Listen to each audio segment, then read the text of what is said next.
Hi friends, this is your pal Scott Garibay, and today we're going to talk about Ironbound, the new tabletop RPG, which is currently in design and about to be available for print on um, Drive-Thru RPG. And the stage it's in right now is it's being sent to David Ward, that's the creator of Ironbound. And the print copies are being sent to him. He'll review them, and then you should be able to get it soon off a drive-through.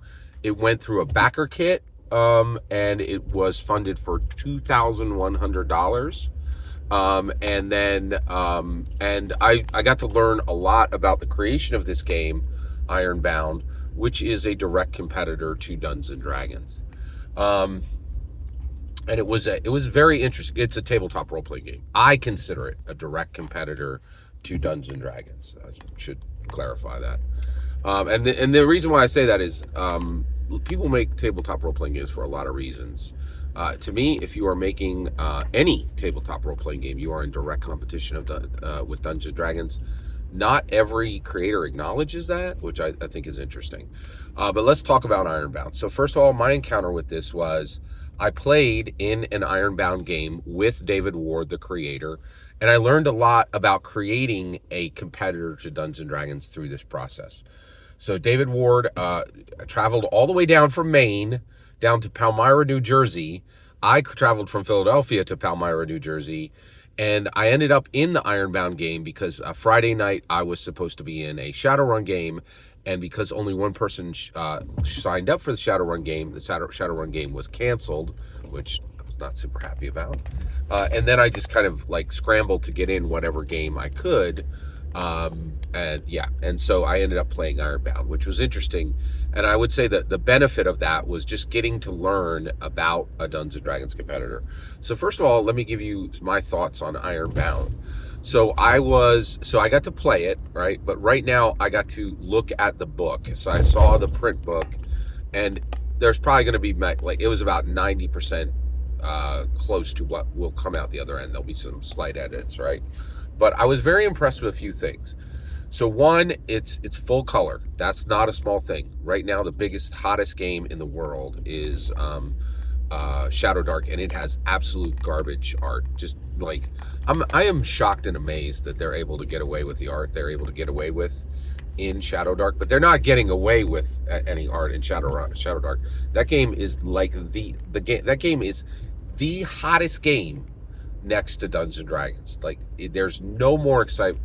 That is the number one game.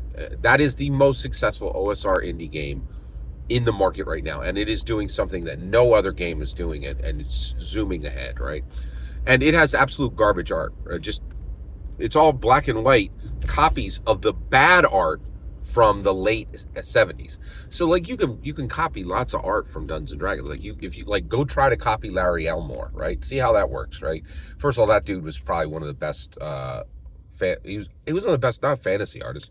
Like, it's Michelangelo and then Larry Elmore. He was phenomenal, right?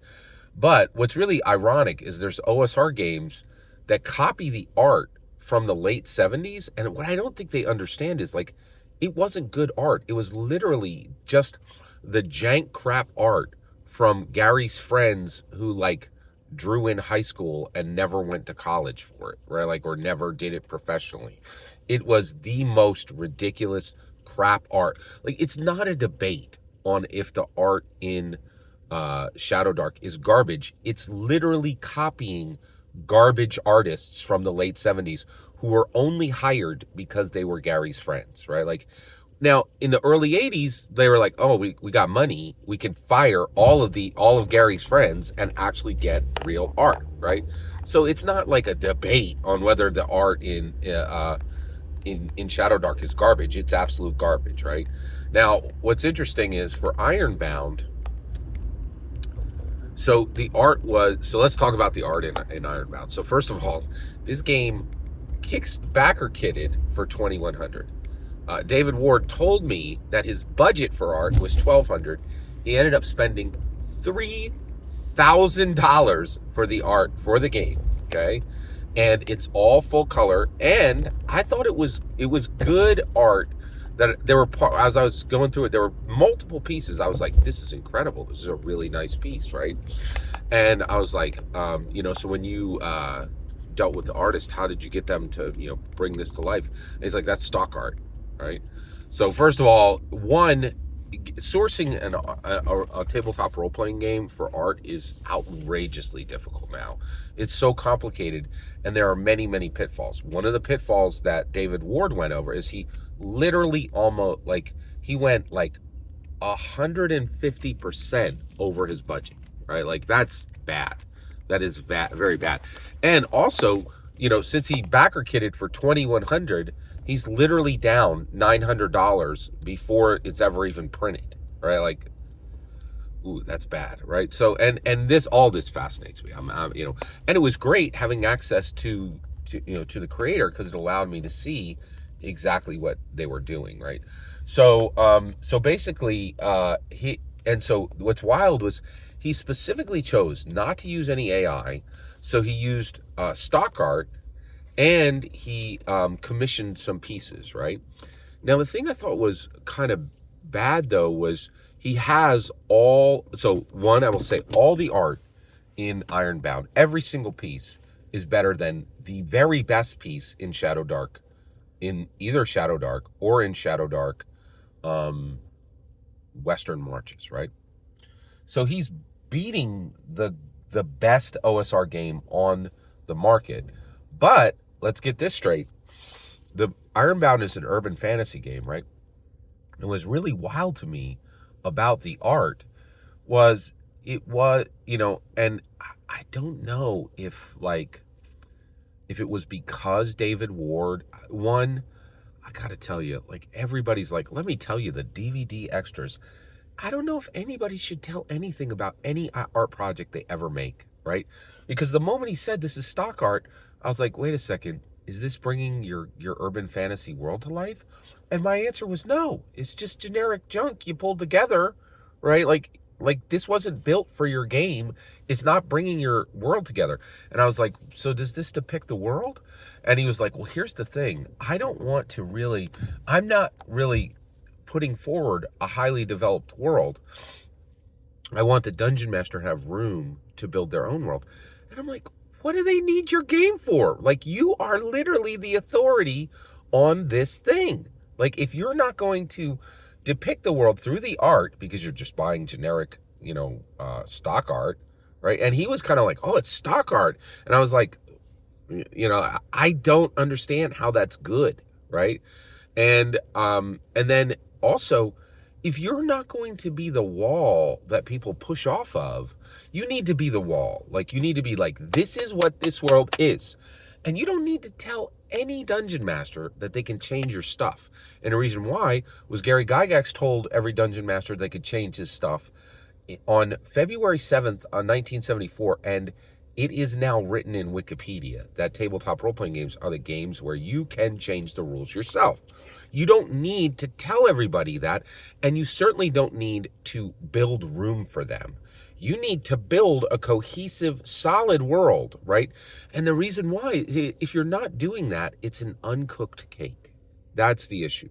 And so I really felt Ironbound, from the world, the urban fantasy perspective, was an uncooked cake.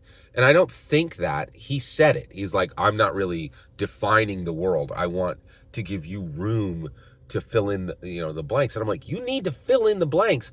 I will take your stuff, break it into 5 parts, and then take one part out and replace it with my part.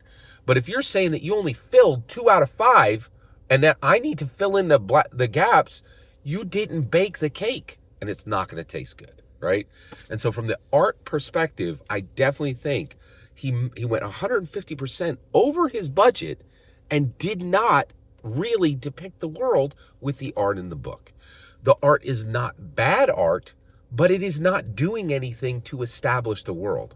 And honestly, my take, he would have been far better off spending $0 using AI and telling AI, give me this, give me this, give me this, give me this, give me this, and then perfectly depicting a full world, right? And so I was fascinated, and it was great to learn about a competitor to Dungeons & Dragons and just how, if you want to make sure that you are going to have a really difficult time selling your game to anyone or getting any traction with it, this is the art model you would use. You would use stock art and you would commission a few other pieces, but the stock art is going to make sure that everybody knows this was never intended for this world, and it's just kind of a mishmash, right?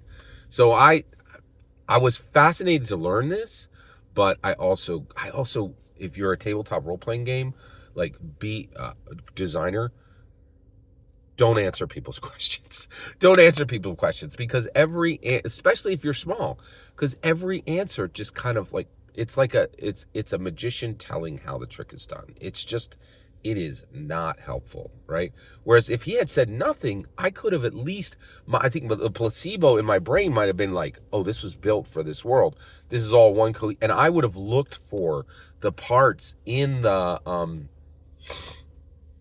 parts in the stock art that maybe did define a picture. And also, if you did not learn like what a bad job he did of sourcing his art, you might have a chance to believe that this is one cohesive world, but I don't think so.